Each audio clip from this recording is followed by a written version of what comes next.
በውድ ዋጋ ነው አይደል የተገረስሽው? አይኖቹን አጥብቦ ተጠጋት። ሲለምናት ቢኖርም ፍንክች ብላለት አታውቅም። አትጠጋኝ። በእውነት ያንቺን ያህል እግዚአብሔርን ብለምነው 300 ሚስቶች ሰጥቶ 80 ቁባቶች ይመርግልኝ ነበር። አሁንም ተጠጋት። አትጠጋኝ። አሁንም ወደ ኋላ ፈገፈገች። ቋጥኝ የሚያክል ራሱን እንደ ክር የቀጠነ አንገቱ እስኪቀነጠስ በአሉታ ወዘወዘው። የበለጠ አይኑን እያጠበበ ተጠጋት። ቤቷ ውስጥ ባይሆን ኖሮ የያዘችውን የብርጭቆ ውሃ ላዩ ላይ ከልብሳበት ባስወጣችው ነበር። ደግሞም አብረው የሚያከናውኑት አንድ የጋራ ጉዳይ አላቸው።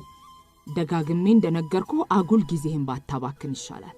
ንዴቷን ከውሃው ጋር እየዋጠች ዝም አለችው። ደረቷ ላይ ተጠጋግተው ከተወጠሩትና ቀጥ ቀጥ ብለው እንዳምባ ተራራ የቆሙ ጡቶቿ ላይ አይኖቹን ተክሎ በምላሱ ከንፈሩን አረጠበ። በጧት በመምጣቱና የሚቋምጥለት አካሏን በውስጥ ልብስ በማየቱ በጧቱ የቀሰቀሰውን መልአክ አመሰገነው። ተራራ የሚያክል ራሱን እንደ ክር በቀጠነ አንገቱ ላይ አንጠልጥሎ ያቀረቀረ መሰለና ገላዋን ወደ ላይ በደፈረሱ ጥቃቅን አይኖቹ እንደ ሽንኩርት መላጥ ጀመረ። እንደ ወርቅ የሚያንጸባርቁ የግር ጥፍሮቿን ቃይቶ ሽቅብ ቃተተ። የውስጥ ገላዋን በሚያሳይ ነጭ ስስ የሌሊት ልብሷ ውስጥ የቆመለትን ማራኪ ገላዋን ከዓይኖቹ ሽቅብ ሲጠባ ፊት ለፊት ገጥበው የሴትነት መለያዋን የሸፈኑ ጭኖቿ ጠሩት። መሃላችን ግባ፣ ዘግተን ያዝነው ልዩ ዕቃ በመካከላችን አለ አሉት። ከጎን ሰፋ ያለው ዳሌዋ ከቀጭን ወገቧ ስር ውሏል። የተቀነበበ እምብርቷን አልፎ ደረቷ አልበቃቸው እንዳለ ተጠጋግተው የተኮፈሱ ትላልቅ ጡቶቿ ከአድማስ ጥግ እንደሚታዩ ተራሮች አልታለፋሉት። ከመቃ አንገቷ ላይ የማይለየውንና በትልቅ ሐብል ያሰረችውን በቶ ቅርጽ የተሠራ ባለጉጥ ግማደ መስቀል ላይ ሲደርስም ይጥገበይ ብላ የቆበች መስል ስታዩ ቆይታ ፈገግ አለች። የጎመራ የወይን ፍሬ የሚመስሉ ከንፈሮቿ መሃል ችምችም ያሉ ነጫጭ ገዳይ ጥርሶቿን እንደምንም ሲያልፍ የወሲብ ቆሌ የሚጠሩ አይኖቿ ጋር ተጋይቶ ቆመ። አይቷት የማያውቅ አዲስ ፍጡር አዲስ መስላ ታየችው። ቡዝዝ ፍዝዝ እንዳለ በማያውቀው ኃይል ተገፍትሮ ከንፈሯ ላይ ሊያሳርፍ የላከው ከንፈሩ በፍጥነት ፊቷን ስታዞር ጆሮ ግንዷ ላይ አረፈ። ወዲያው ባይበሉቧ በሚያቃጠል ጥፊ ስታሳርፍበት ወደ ኋላ ተንገዳግዶ ቆመ። የማይታገላት አደገኛ ሴት ሆነችበት እንጂ ከጭኖቿ መሃል ገብቶ ለዓመታት የቋመጠለትን ሲሳይ በግዳጅም ቢሆን ሊቋደስ ልቡ ቆርጦ ነበር። ግን ብዙዎችን ያንበረከከችና የሞሳድ ባልደረቦቿ አቦ ሸማኔዋ እያሉ የሚያሞካሿት ሲጳራ ናት። ለእስራኤል የስለላ ድርጅት ሞሳድ በአባልነት የመለመላትም የሕክምና ምርመራዋን የሠራውም ራሱ ነው። ከሁሉም በፊት ያጠመደው ውበቷ። እሱም ውበታንና እሷን ማጥመድ ጀመረ። ዛሬ ደግሞ ለጋራ የሚያጠምዱት ወጥመድ አላቸው። የእስራኤልን አንድ ወጥመድ በጋራ አጥምደው እጃቸው ውስጥ የሚገባውን ታዳኝ አንቀው ለእስራኤል መስጠት አለባቸው። የተልእኮ የወደቀው በእነዚህ ሁለት አይሁዶች ጫንቃ ላይ ነው።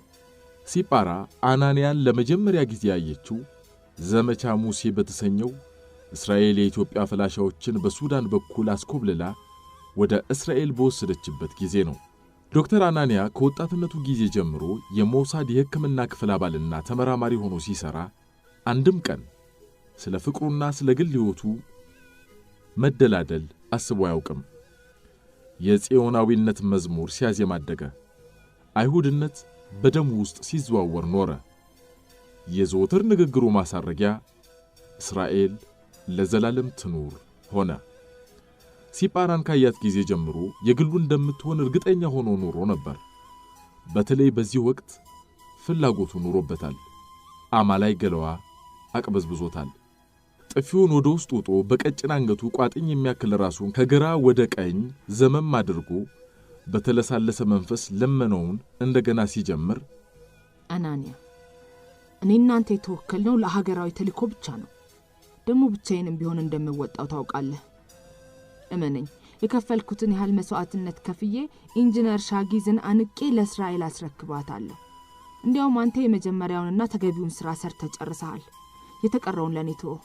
ዶክተር አናንያ ግን በዚህ ኦፕሬሽን ምክንያት ከእርሷ ጋር አብሮ በመሳተፉ ግንኙነታቸውን ተጠቅሞ የግሉ ሊያደርጋት ወስኗል።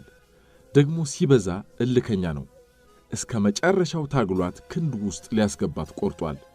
ጎትታ ወደ አንዲት ጠባብ ክፍል ይዛው ገባች። በካርታዎችና በፎቶዎች ከተሞላችው ክፍል ውስጥ ግድግዳው ላይ የተሰቀለውን አንደኛውን ትልቅ ፎቶ ጠቆመችው። እንደ ልጃገረድ ጡት የተቀሰሩ 2 መንታ ደሴቶች በሐይቁ ላይ ይታያሉ። እነዚህ ደሴቶች በኢትዮጵያ የጣና ሐይቅ ላይ የሚገኙ ክብራንና አንጦንስ የሚባሉ ደሴቶች ናቸው። እኔ የሴቶች ገዳም በሆነችው በአንጦንስ ደሴት፣ እሱ ደግሞ የወንዶች ገዳም በሆነው በክብራን ያደግነው። ከሁለቱ መንታ ደሴቶች ፎቶ ላይ አይኖቿን ተክላለች። ከማትፈልገው ትዝታ ውስጥ ሊዘፍቃት አይምሮዋ ወደ ኋላ በፍጥነት ፈጠነባት። እሱን የልጅነት ፍቅሬ መቼም ቢሆን ማረሳው። ሞቼ እንደገና በፈጠር እንኳን አብሮኝ የሚፈጠረው ሚራዥ። አይምሮዋ ከቁጥጥር ውጭ ሆኖ ወደ ኋላ ሸመጠጠባት። ልጓም አልባ ፈረስ ሆኖ ወደ ደሴቶቹ ጋለበባት። የትዝታዋ ፈረስ ከቴል አቪቭ ተነስቶ እየሰገረ ቀይ ባህርን አቋርጦ ከመካከለኛው የኢትዮጵያ መልክዓ ምድር መሃል ከታላቁ የጣና ሐይቅ እምብርት ውስጥ ከሁለቱ ደሴቶች መሃል ወስዶ ዘፈቃት። በጣና ሐይቅ ላይ 40 ያህል ደሴቶች አሉ። በ20 ያህሉ ደሴቶች በውድ ቅርሶች የታጨቁ ገዳማትና አድባራት ሲገኙም በ20ዎቹ ግን ካሞሮች በቀር ማንም አይኖርባቸውም። ሲጳራ በትዝታ አውታር ተስባ በመካከላቸው የሰጠመችባቸው ክብራንና አንጦስ ከባህር ዳር ከተማ ሰሜን ምዕራብ አቅጣጫ በማራኪ ተፈጥሯዊ ደን የተሸፈኑት ኮረብታማዎቹ መንትያ ደሴቶች መካከል ያለው ርቀት በጣም አጭር ከመሆኑም በላይ በመካከላቸው ያለው መስተጋብር የጠበቀ ነው። ለሴቶች ገዳም ሥርዓተ ቅዳሴ ለማድረስ መነኮሳት የሚመጡት ከወንዶች ገዳም ነው። ሴቶች ግን ለምንም አገልግሎት ወደ ወንዶች ገዳም አይሄዱም። ውጉዝ ነው። ለሴቶች ማለፍ ክልክል ነው የሚል በጥቁር ቀለም የተጻፈ ማስጠንቀቂያ ገና ከደሴቱ መግቢያ ላይ አለ። ሲጳራ ግን ወደዚች የወንዶች ገዳም ደሴት የምትገባበት ጉዳይ ነበራት። አካሏ ቢከለከልም ልቧ ወደ ወንዶች ገዳም ገብታ ፍቅሯን ከደሴቱ መቧጠጡ አልቀረም። ደሴቱን በፍቅር አይኗ ማየት የጀመረችውም ሚራዥን ካፈቀረች ጊዜ ወዲህ ነበር። ለምን ግን እንድገባ ይፈቅዱልኝ? እዚሁ አይደል በንጽህና ያደግኩት? ለምን እኔንም እንደሌላው ሴት ይከለክሉኛል? የማልፈልገውን ግን አይከለክሉኝም። ወይ ልቤ ሞኝ! ለምንድነው ግን የከለከሉትን አጥብቆ የሚፈልግ? ባይከለክሉኝ ይሻል ነበር። አለዚያ የሚከለክሉኝን የበለጠ እንድፈልገው ያደርጉኛል። እኔ የምፈልገው ሁሉ ያለው ደግሞ ከተከለከሉት ነገሮች ውስጥ ነው። ይህንን የምትለው ሁሌ ዘወትር ለብቻዋ ስትሆን ነው። ሲጳራ ወደ ሴቶች ገዳም የገባችው ገና በ3 ዓመቷ ነበር። ወደዚች ደሴት አምጥተው ለሴት መናንያኑ ያስረከቧት ከመንትያዎቹ ደሴቶች በጣም ርቆ በሚገኘውና ዳጋ እስጢፋኖስ በሚባለው የወንዶች ገዳም ውስጥ የሚኖሩት አባ ፊንሐስ ነበሩ። አባ ፊንሐስ ለሴት መናንያኑ ሲያስረክቧት ተጥላ አገኘኋት ብለው ቢሆንም ወላጅ አባቷ ናቸው የሚል ጭምጭምታ የሚሰማ ነበር። በዕድሜ ከፍ እያለች እውነትም ስትመጣ አባ ፊንሐስን እየመሰለች መጣች። ሲጳራ ወደ ሴቶች ገዳም በገባችበት ወቅት በሴት መናንያኑ እንክብካቤ የሚያድግ በ2 ዓመት የሚበልጣት ወንድ ሕፃን ነበር። የገዳሙ ማኅበር ተሰባስበው አብረው ይደጉ። አብረው መዋላቸው ለሁለቱም ስነ ልቦና ይጠቅማል። በዚያውም ገብረ ሕፃናትን ይለማመዳሉ ተብሎ በመወሰኑ አብረው ማደግ ጀመሩ። ሕፃኑ ሚራዥም ከየት እንደመጣ አይታወቅም። አባ ጀንበሩ የሚባሉ መነኩሴ ለመንገድ ተጥሎ አገኘሁት ብለው ነበር ወደ ሴቶች ገዳም ያመጡት። እኛም ከየት እንደመጣን አናውቅም። ከየትም ጣኬት ዋናው የሰው ልጅ መሆኑ ነው። አንድ እግዚአብሔር ፈጥሮታል። በዝሙት የሚወለድ በጋብቻ ወንጀለኛ ወልዶ የጣሉት እንጂ ተጥሎ የተገኘው ልጅ አይደለም። በቤቱ ውስጥ ያድግ ዘንድ አምላክ ሲጠራው እኛ ወዴት እንጥለዋለን ብለው ነበር የሴቶች ገዳም እመምኔት እሞሃይ ወለተ ኪሮስ አቅፎ ያሳደጉት። ሚራዥን እሞሃይ ወለተ ኪሮስ ጸሎት ሲያደርሱም ሆነ ሲሰግዱ አቅፎት ነው። መሬት ላይ ያስቀመጡት እንደሆነ ወይባ የሚባለውን የምነና ልብሳቸውን ጨምድዶ እንደ ጦጣ እየተንጠለጠለ እላያቸው ላይ ይወጣል። በኋላ አባ ፊንሐስ ሲጳራን ይዘው የመጡ ጊዜ እሷን እንደ ጉድ ትክ ብለው እየተመለከተና እየነካ አብሯት መጫወት ሲጀምር እሞሃይ ወለተ ኪሮስን ረሳቸው። ሲጳራም ዝምተኛው ሚራዥን እንዳሻንጉሊት እየነካካች ከሱ ጋር በመጫወት አብረው በትንሿ ደሴት ላይ ድክ ድክ እያሉ አደጉ። ሚራዥና ሲጳራ በአንድ ላይ ፊደል ቆጥረው የዘወትር ጸሎትን፣ ውዳሴ ማርያምንና ዜማን በሌሊት ወንጌላትንና መዝሙረ ዳዊትን ከመጽሐፍ ቅዱስም ብሉያትንና ሐዲሳትን እየተማሩ ወደ ላቀ ደረጃ ተሸጋገሩ። ቀን ቀን እየመጡ ዋርካው ስር ከሚያስተምሯቸው አባ ጀንበሩ ከሚባሉትና ሚራዡን ካመጡት መለኩሴ ቅኔም ቆጠሩ። ሚራዥ ክህነት ተሰጥቶት ቤተ መቅደስ ገብቶ መቀደስ ጀመረ። ሲጳራ ግን ሲያምራት ቀረ። ሲጳራ በንዴት ብትቃጠልም ብቻዋን ከማጉረምረም አልፋ ለማንም አልተናገረችም። ለፍቼ በሌሊት እንቅልፌን እያቋረጥኩ ተምሬ እንዲህ ጉድ ይስሩ። ቆይ እመብርሃን ድንግል ማርያም ሴት አይደለች? በቤተ መቅደስ ውስጥ አይደለም ያደገችው? ፈጣሪ ይቅር በለኝ። እኔ ደካማዋ ጌታ ኢየሱስን ከወለደችው ከመብርሃን ጋር ራሴን ስላስተካከልኩ ይቅር በለኝ። ላያስገቡኝ ዝም ብዬ ነው ሞሻክት። ፈጣሪ ግን እኮ በመቅደስ ውስጥ ላገለግልህ በመፈለጌ ነው። እና ኃጢአት ያለው እስቲ ለካም በቤታችን በቤተ መቅደስ የቆየችው 15 ዓመት እስኪሞላት ነው። እኔም ለካ 15 ዓመት ሞላኝ። ይቅር በለኝ አምላኬ። 15 ሞልቶኝ ቤተ መቅደስ ለመግባት በመመኘቴ ይቅርታ። ደረቷ ላይ ያጎጠጎጡ ጡቶቿን ስታያቸው ታላቅ ኃጢአት እንደሰራች ጉብጥ ትላለች አፍራ ልትደብቅ። የለበሰችው ወይባቡ ጀዲ ሽፍንፍና አድርጋ ምኞቷን ሁሉ አጠችው። ጡቶቿ ከደረቷ የበለጠ አፈንግጠው ስላጋለጧት አሸቻቸው። እንደ ሎሚ ለኩልኮ የሚጠፉ መስሏት የውስጣቸው እንቁር እያመማትም ፈተገቻቸው።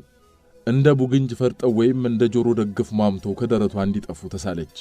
ነገር ግን የበለጠ እያሞጠሞጡ እያጎጠጎጡ ቅልቅል አከሉባት። ውበቱ እንዲጠፋ አፈር በሚመስል ቀለም ተነክሮ በተቀለመ መነኮሳት ሁሉ በሚለብሱት ልብስ በመሸፈኑ የዳሌዋ መሞናደል ከሷ በቀር ማንንም አላሳሰበም። ግን ይሞቃታል። የማታውቀው ስሜት ይወሰውሳታል። ሰውነቷ ሲሞቃት በጸሎትና በስግደት ለመቅጣት ከተፈጥሮ ጋር ውጊያ ትጀምራለች። ግን አላሸነፈችም። እየጾመች እየራባትም ዳሌዋ ወደ ኋላ ጡቷ ወደፊት ይጎትታታል። ልቧም ሚራዥን ሲያይ ከበሮውን መደለቅ ጀምሯል። በዚህ ወቅት በሁለቱም ገዳማት ማኅበራት አንድ ትእዛዝ ወጣ። ልጆቹ ለአቅመ አዳምና ለአቅመ ሔዋን ስለደረሱ አብረው እንዳይውሉ የሚል። ሚራዥ ወደ ወንዶች ገዳም ወደ ክብራን ተወሰደ። የሕፃንነቷን ጊዜ ናፈቀች። ከሚራዥ ጋር መዋል ቀርቶ አብራ ቆማ እንኳን ማውራት አትችልም።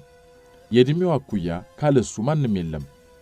ዞር ስትል የምታዩ የጨረጨሱ አሮጊቶችን፣ ቀና ስትል የጠራ ሰማይን፣ ስታቀረቅር የጣና ሐይቅን ነው። ከዚህም ባለፈ በጥቋቁር ፍሬ የጠመሙትን የጣና ዳር የዶቅማ ዛፎች ወይም የማይናገሩትና የማያዩ አይናም ማለቶችን። በተለይ ስለ ሚራዥ የምትሰማው ፍቅሯን የበለጠ አጋጋመው። ባሮጊቶች አፍ ብዙ ይወራለታል። ከሁሉም እሞሃይ ወለተ ኪሮስ ድሮም ስለሚወዱት ካፋቸው አይለዩትም። ከሚራዥ ጋር መገናኘት ያልቻለችባቸው ጊዜያት ረዘሙ። የማይመሹ ቀኖች፣ የማይነጉ ሌሊቶች አሰቃዩት። ተረኛው ሆኖ ለአገልግሎት ወደ ሴቶች ገዳም መጥቶ ሲቀድስና ኪዳን ሲያደርስ ብቻ ነበር በቅርብ ርቀት የምታየው። አብረው እንዳያወሩም ክህነቱን እንዳታፈርሰው ሲባል እንዳታሰናክዩ ተብላለች። ከሐሜትና ከሰይጣን ፈተናም ለመራቅ ጭምር ሲሉ ቢገናኙ እንኳን ሰላም አይባባሉም። ለምን አሰናክለዋለሁ? ግን ምኑ መንፈስ ነው ወደሱ የሚጎትተኝ? ለምንድነው ሰውነት የሚፈትነኝ? ለምንድነው ነፍሴ እሱን የምትጠማው? እርኩስ መንፈስ ይሁን እንደሚያደርገኝ ዲያብሎስ እየተፈታተነኝ ነው። ሳጥናኤል አሽክላውን እያጠመደብኝ ነው።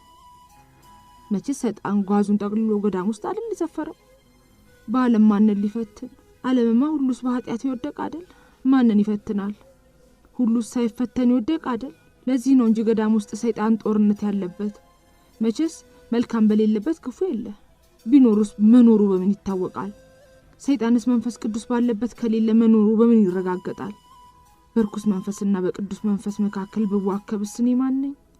ኢየሱስ ክርስቶስ እንኳን የተፈተነው በቆሮንቶስ ተራራ ገዳም 40 ቀን ሊጸልይ በሄደበት ወቅት አይደል? ኢየሱስን ደፍሮ የፈተነ ሰይጣን እኔንማ ምን ጭንቁ? ይልቅስ ንቆወት ሆይ የጋለ ገላ የሞቀ ሰውነት ይዤ እንዴት እቋቋመዋለሁ? አልችልም። እግዚአብሔር ሆይ እንዳላሰናክለው ከፈለክ አገልጋይህን ጠብቅ። እንኳን ሰይጣን መልአክ የሚቀናበትን ልጅህን ያዝልኝ። እኔ ግን ተሸንፌያለሁ። እወደዋለሁ። ወድጄን ነው ጥለህብኝ እንጂ። ወዲያው ደግሞ መኃልየ መኃልይ ዘሰሎሞን የሚለውን የመጽሐፍ ቅዱስ ክፍል ትገልጣለች። በአፉ መሳምን ይሳመኝ ይላታል። ፍቅርህ ከወይን ጠጅ ይልቅ መልካም ነው የልቧን ይነግራታል። እናንተ የኢየሩሳሌም ቆነጃጅት ሆይ እኔ ጥቁር ነኝ፣ ነገር ግን ውብ ነኝ፣ እንደ ቄሳር ድንኳኖች እንደ ሰሎሞንም መጋረጃዎች። ነፍሴ የወደደችህ አንተ ንገረኝ፣ ወዴት ታሰማራለህ? በቀትርስ ጊዜ ወዴት ትመስጋለህ? ይህን ስታነብ ሚራዥ መልሶ ከዶቅማው ጥላ ስር በጣና ዳር አይናማ ማለቶች እንጠባበቅ እመሽጋለሁ ያላት ይመስላታል። ከጥላው በታች እጅግ ወድጄ ተቀመጥ፣ ፍሬውም ለጉሮሮ ጣፋጭ ነው። ውዴ እኔ ነው፣ እኔም እሱ ነኝ። ውዴ ሆይ ቀኑ እስኪነፍስ ጥላውም እስኪሸሽ ድረስ ተመለስ። በቅመም ተራራ ላይ ሚዳቋውን ወይም የዋላውን ቦሳ ምሰል። ሌሊት በመንጣፌ ላይ ነፍስ የወደደችውን ፈለኩት አላገኘሁትም። የሰሎሞን መጽሐፍ ባይኖር ኖሮ መጽሐፍ ቅዱስን አትገልጠውም ነበር። እነዚህን ጣፋጭ ፍቅር መዝሙሮች ስታነብ ሰውነቷ ይግላል፣ ልቧ ነጋሪቱን ይወግራል፣ ትንፋሿ ቁርጥ ቁርጥ ይላል፣ በጭኖቿ መካከል ቅዝቃዜ ይሰማታል። ታማትብና ራእየ ዮሐንስ የሚለውን የመጽሐፍ ቅዱስ የመጨረሻ መጽሐፍ ታነባለች። ማብረጃዋ እሱ ነው። ራእየ ዮሐንስ በፍጥሞ ደሴት የጻፈው አስፈሪ መጽሐፍ ለደሴቷ ጉብል የግለቷ ማቀዝቀዣ ነው። እሱን የሚያበርድላት የመጨረሻው ሰዓት ዘንዶው አውሬው። ሌላም አውሬ ከምድር ሲወጣየው የበግ ቀንዶችን የሚመስሉ 2 ቀንዶችም የነበሩት እንደ ዘንዶም ይናገር ነበር። ይህ ነው የሚያሰክንላት የመጨረሻው ሰዓት፣ ያስፈሪው ጊዜ ትንቢት ወይም ደግሞ አንቀጸ ንስሐ የሚባለውን የንስሐ መጽሐፍ አውጥታ ታነባለች። በንስሐ ለንጋ ራሷን ትገርፋለች። ወይም መንገደ ሰማይ የሚባለውን አንዲት ነፍስ ከሥጋ ከተለየች በኋላ ስለምታደርገው አስፈሪ ጉዞ ታነባለች። መላእክተ ጽልመት ሰይፋቸውን መዘው ከአጋንንቱ ጋር ሲፋለሙ ይታያታል። ትሰክናለች። ውዳሴ ማርያም ትደግማለች። እያማተበች ትነሳለች። መልሳ ደግሞ ስለ ሚራዥ ማሰላሰል ትጀምራለች። ወደ ሴቶች ገዳም የሚመጣው በተራ ነው። ሰሞነኛ ሲሆን ብቻ ወር ሲገባ የመጀመሪያዎቹ 2 ሳምንታት ሰሞነኛ አገልጋይ ነው። ቀሪዎቹን 2 ሳምንታት ደግሞ በናፍቆት እየተወቀጠች ታሳልፋቸዋለች። እዚህኛው ደሴት ሆነሽ እዛኛው ደሴት ድረስ ተጣሪ፣ 2 ሳምንታት ሳታዩ መቆየት ላንቺ አይቻልሽም የሚል ሹክሹክታ ይሰማታል። ትላልቅ አይኖቹን ሙዝዝ ብላ ማየት ያምራታል። አንድ ቀን ሌሊት መተኛት አቃታት። እንቅልፍ ባይኗ አልዞር አለ። በጨለማው ድባብ ውስጥ እየተደናበረች ከደሴቷ ወደብ ወርዳ አለቱ ላይ ቁጭ አለች።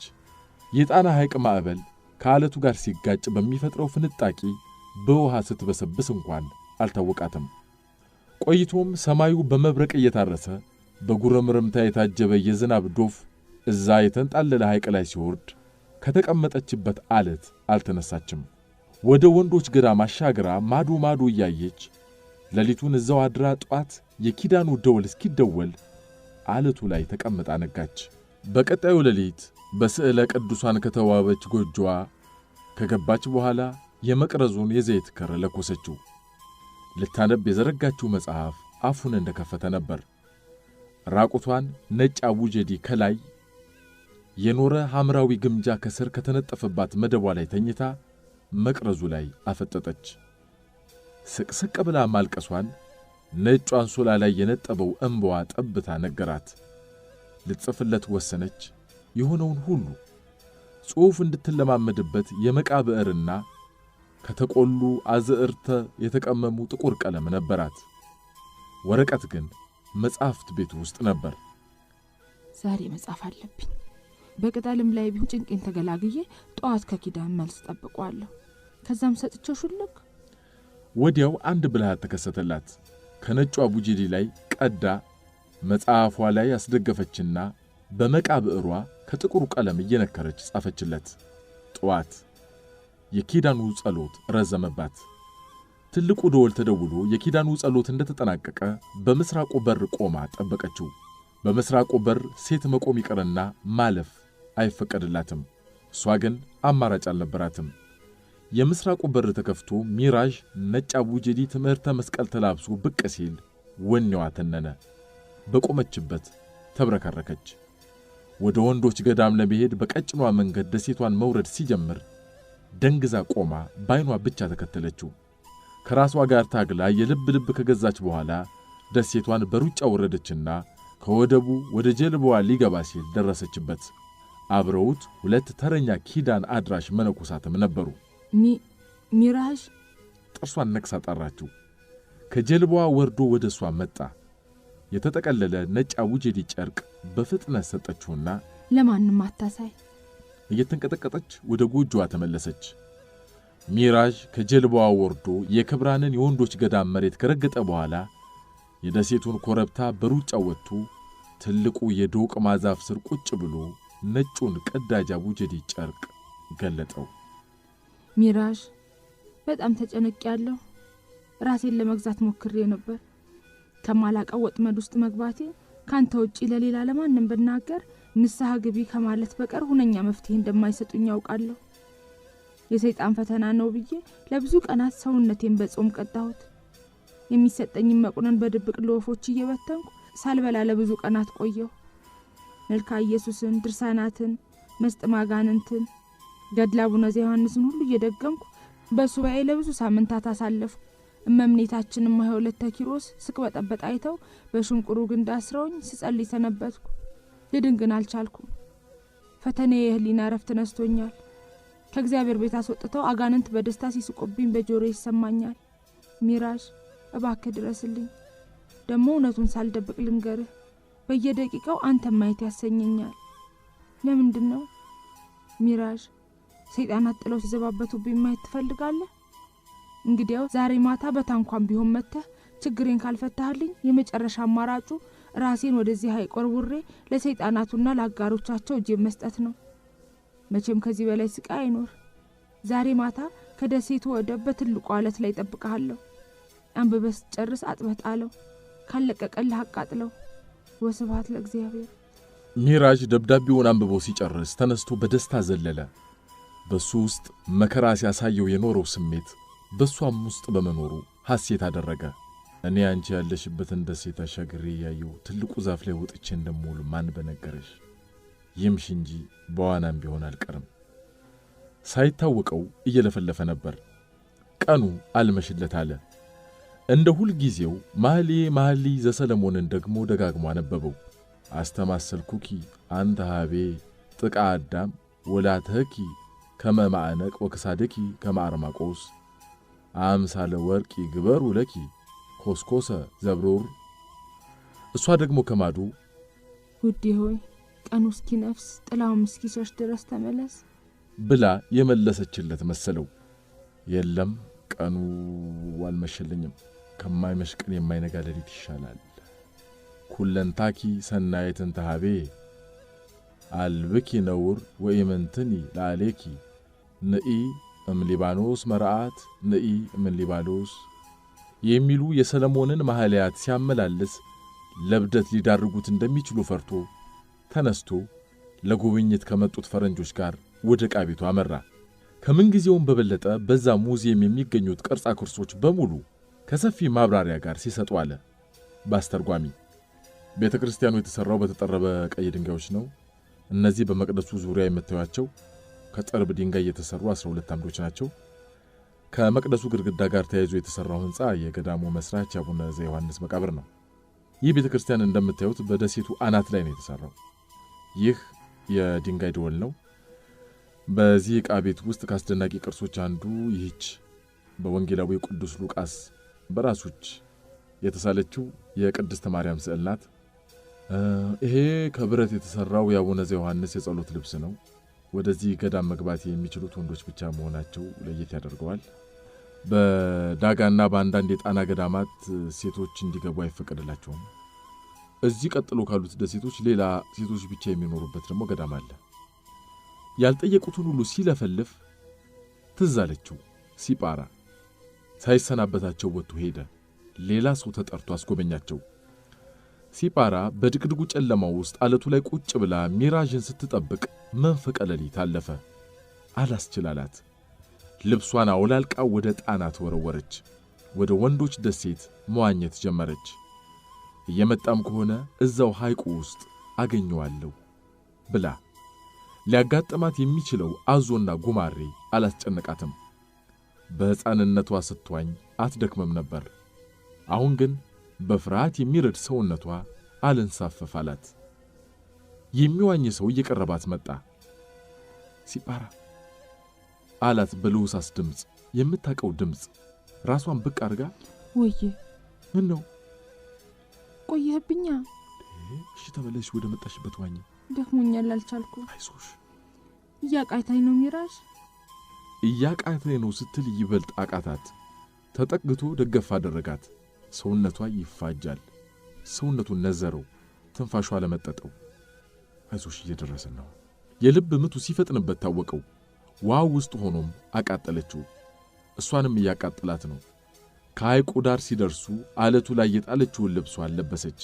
ሚራዥ በዋና ሲመጣ ራሱ ላይ የደለደለውን ልብሱን ፈቶ ለብሶ ሁለቱም አለቱ ላይ ተቀምጠው በጸጥታ ተዋጡ። አብረው ሲያድጉ ካፍ እየተቀማሙ ይጫወቱት የነበረው ሁሉ ዛሬ ውሃ በላው። የሁለቱም አንደበት ተሳሰረ። ሚራዥ በጣም በረደኝ። ምን ይሻላል? ለምን ወደ እኔ ጎጆ አንሄድም? እሱማ ከባድ ነገር ነው። እንዴት ማለት ሰው ያይነስ እና ምን ተሻለን? እሺ ከገዳሙ ውጭ ካለ ቆርቆሮ መቃብር ቤቱ ዘንድ። አዎ ለብርዱ እዛ። እሺ እንሂድ። ሚራዥ አደገኛውን ነገር እያደረገ መሆኑ ቢሰማውም አላቅማማም። መቃብር ቤቱ ውስጥ ገብተው ከውስጥ ቀረቀሩት። የመቃብር ቤቱ ወለል አፈር እስከ ቁርጭምጭምታቸው ዋጣቸው። ከምንም አልጣፉት። ሚራዥ ከግድግዳው ላይ የተሰካውን ደረቅ ሳር አውርዶ ጎዘጎዘውና ተቀመጡ። ዝምታ። እማሆይ ወለተ ኪሮስ እየተሻላቸው ነው? የለም እየባሰባቸው ነው። ሐኪም ቤት ሊወሰዱ ሲለመኑ የሚያድንም የሚገድልም እግዚአብሔር ብቻ ነው ብለው እምቢ አሉ። እርጅናውም እየተጋፋቸው ነው። ምን ነበር ያስጨነቀሽ? አምጦ ጠየቃት። እኔ እንጃ የምትለው ጠፋባት። እንዴት ገብቶታል? ግን ብቻ አንተን ምን ነገር አልቻለችም። ምን አይነት ገመና ነው? ለምን ይጠይቀኛል? ዝም ብሎ እንደኔ በውስጧ ትብሰለሰላለች። ሚራ በቃ የሆነ ነገር አሰኝቶ ያውቃል አይደል? የግዷን ነው ይሄን ያለችው። አዎ አንዳንድ ነገሮች ያሰኙኛል። አንዳንዶችን ያገኛቸው ስችል፣ ሌሎቹ ደግሞ የማላገኛቸው ናቸው። እኔን ደግሞ የሚያሰኘኝ በቃ አንተ አሰኝተኸኛል። አሰኘኸኝ። ተገላገለችው ማለት አሰኘኛ በቃ። ሌላ ጥያቄ እንዳይጠይቃት ጸለየች። እኔንም አሰኝተሽኛል ማለቴ አንገቷ ውስጥ ተሸጎጠ። ትንፋሿና ትንፋሹ በፍጥነት ተዋሃዱ። የማያውቁት መግነጢሳዊ ኃይል አዋሃዳቸው። ከንፈር ለከንፈር ሲያያዙ ምን እያደረጉ እንደሆነ ያላወቁም። ብቻ ሁለቱም ከሰለሞን የመዝሙር መጽሐፍ ውስጥ ያነበቧቸው በዝነ ህሊናቸው ተደመጧቸው። ሳይታወቃቸው የንጋቱ ደወል በሁለቱም ደሴቶች ላይ ተሰማ። ሁለቱም የንጋቱን ደወል በልባቸው ሳይረግሙት አልቀሩም። የመቃብር ቤቱን ለቀው ከመውጣታቸው በፊት በትልቅ ሰንሰለት የታሰረ በቱ ቅርጽ የተሰራ ገማደ መስቀል ካንገቷ አውልቆ አሰረላት። አመሰግናለሁ። መስቀሉ በጣም ያምራል። መስቀሉን ሳይ አንተ ከኔ ጋር እንደሆንክ እያሰብ መስቀሉን ጭብጥ አድርጋ መቼ ነው ተመልሰህ የምትመጣ? ተመልሰው የሚገናኙበት ጊዜ እንደ አድማስ ጥግ ራቃት። ተነገ ወዲያ ማታ እዚሁ መቃብር ቤት ውስጥ እንገናኛለን። እስከ ነገ ወዲያ ሩቅ ነው። ግን እጠብቅሃለሁ እንዳትቀርሽ። አልቀረም። ለቀሳንችም እንዳትቀሪ። ወደ ወደቡ በጫካው ውስጥ ለውስጥ እየጣሰ ወረደ። ከወዲያኛው ማዶ የወንዶች ደሴት እየዋኘ እስኪደርስ ሐይቁ ዳር አለቱ ላይ ተቀምጣ ባይኗ አሸኘችው። እዛኛው ማዶ ወደብ ሲደርስ እጁን አውለበለበላት። እሷም ከተቀመጠችበት አለት ተስፈንጥራ ተነስታ ሁለት እጆቿን አወናጨፈቻቸው። ከ3 ቀናት በኋላ እንደገና መቃብር ቤት ውስጥ ተገናኙ። ከሌሊቱ አጋማሽ ላይ እሪታ ከሴቶች ገዳም ተሰማ። መቃብር ቤት ውስጥ ባሉበት በድንጋጤ ድርቅ አሉ። የሴት መበለቶች ድምፅና ኡኡታ እየበዛ እሪታው እየበረከተ መጣ። ከጥቂት ደቂቃዎች በኋላ አካፋና ዶማ የያዙ መቃብር ቆፋሪዎች ወደ መቃብር ቤቱ ከንፈራቸውን እየመጠጡ መጡ። ሲጳራ በፍርሃት የሚራዥን ክንድ አጥብቃ ያዘችው። ከውጭ ነው የምንቆፍረው ከውስጥ ሲል አንዱ ወደ መጡበት ድምፁን ከፍ አድርጎ ጠየቀ። ወይኔ ሰው ሞቶ የመቃብር ጉድጓድ ሊቆፍሩ ነው እንዴ? ወይኔ የታመመ ሰው አለ እንዴ?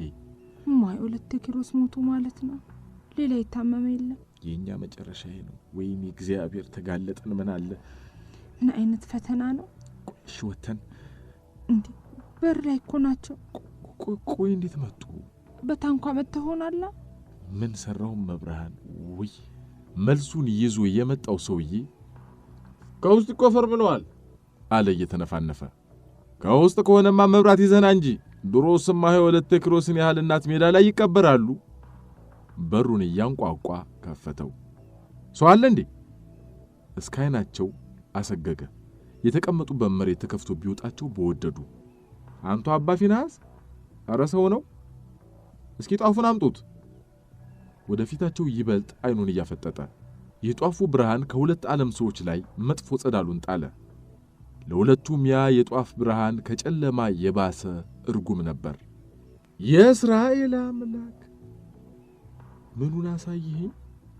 አባ ፊናስ ፊታቸውን አዞሩ። ከዳጋ እስጢፋኖስ የመጡት የሞሃይ 2 ኪሮስን በጠና መታመም ሰምቶ ቢሆንም ከሲጳራ ጋር የሚነጋገሩበት ጉዳይም ነበራቸው። ረጉድ ሰዓሊ ለነ ቅድስት የግሸኗ እመቤት ፍጡና ረድኤት።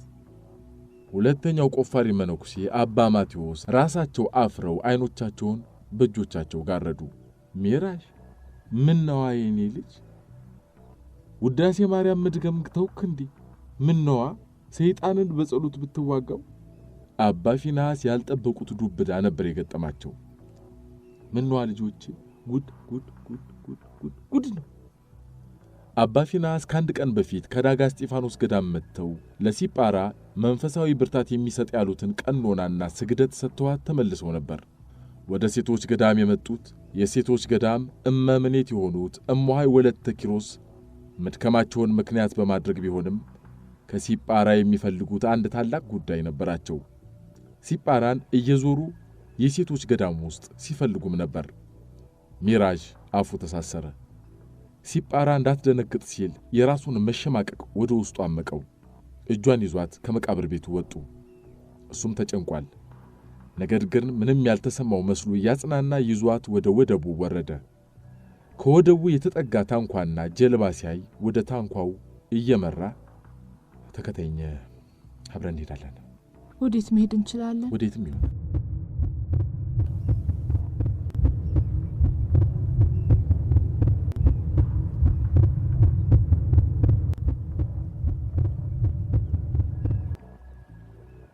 ብቻ ከዚህ መውጣት አለብን።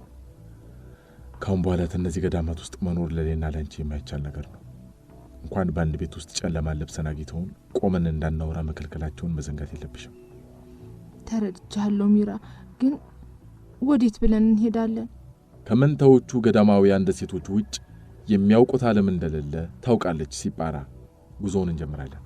መድረሻችንን አካሄዳችን ይወስኗል። አትፍሪ። ወዴትም ይሁን ብቻ እግራችን ወደ ወሰደን ቦታ እንሄድ። እሺ ታንተ ጋር ልሁን እንጂ ብቻ የትም ይሁን እንሄድ። ከታንኳው ውስጥ ከመግባታቸው በፊት እጇን ጥብቅ አድርጎ ይዟት ቆመ። በከፊል ደመና የተሸፈነችው ጨረቃ በምትረጨው ቀዝቃዛ ብርሃን ደረቷ ላይ ያሰረላት ግማደ መስቀል ሲፈልቅ የውስጧ የፍቅር ነጸብራቅ ልቡ ላይ ፈለቀ። ያሰረላትን መስቀል ጥብቅ አድርጋ ይዛ መቼም አልጥለውም እሺ ስጦታህን እድሜን ሙሉ ይዤው እኖራለሁ። ትናንት አባ ፊንሐስ ያሰርክልኝ መስቀል ስጪኝ ብለው ለምነውኝ ነበር። እምቢ አልኳቸው። ከዓይኖቹ ውስጥ የወጣ የማትቆጣጠረው ኃይል አስፈንጥሮ ደረቱ ላይ ለጠፋት። ተብሰክስካ ከንፈሮቹን ጎረሰችው። እሱም ተንገብግቦ ጎረሳት። ወዲያው ከኋላዋ እጇን ለቀም አድርጎ አንድ ሰው ሲጨብጣት በድንጋጤ ጮኸች። አባ ፊንሐስ ናቸው። ምንም ሳይናገሩ በፍጥነት ሞተሩን አስነስቶ ከሚያጓራው ጀልባ ውስጥ ጎትተው ከተቷት። ጀልባውን የሚነዱት መነኩሴ አባ ማቴዎስ ናቸው። የሞተሩ ድምፅ ይበልጥ ጨመረና ሐይቁን በኃይል ቀዝፎ ይዟት ጉዞ ሲጀምር ሲጳራ እሪቷን አቀለጠችው። በተለይም ጀልባዋ እሷን ብቻ ይዞ ባህሩን እየሰነጠቀ ሲሄድ ኡኡታውን አቀለጠችው። አባ ፊንሐስና ጀልባውን የሚነዱት መነኩሴ አባ ማቴዎስ አንድም ቃል ሳይተነፍሱ ዝም አሏት። በዋና ወደ ሚራጅ ልትሄድ ወደ ሐይቁ ተወረወረች። አባ ፊንሐስ እጆቿን ይዘው እንደገና መልሰው ጀልባ ላይ ጭነው ይዘዋት ከነፉ። የሚራጅ ድምፅ ከሩቅ ይሰማታል ሲጠራት። የሕልም ጥሪ ሆነባት። ድምፁ እየራቃት ሄደ። የሞተሩ ድምፅና የጣና ማዕበል ድምፁን ዋጡባት። ሁለቱን መንትያ ደሴቶች ወደ ኋላ ያየቻቸው እንደ ሕልም ዓለም እየራቋት ከይተዋ ውጭ ሆኑ። ሚራጅ ዘሎ ሐይቁ ውስጥ ገብቶ በዋና ጀልባውን መከተል ጀመረ። በጀልባውና በሱ መካከል ያለው ርቀት የአድማስ ዳርቻ ያህል ሲርቀው ሆዱን ባርባር ብሎት እንባ ባንቀው ድምፅ ለመጨረሻ ጊዜ ተጣራ። ሲጳ ሲጳ ተስፋ የከዳው የሰለለ ድምፁ ለሱም አልሰማለው። የሷም ድምፅ እየሰለለ የመነመነ በጣና ማዕበል ተዋጠ። ውሃውን ጨብጦ ወደ ሄደችበት በትኖ እየተነፋረቀ በሁለቱ ደሴቶች መካከል ፈዞ ቀረ።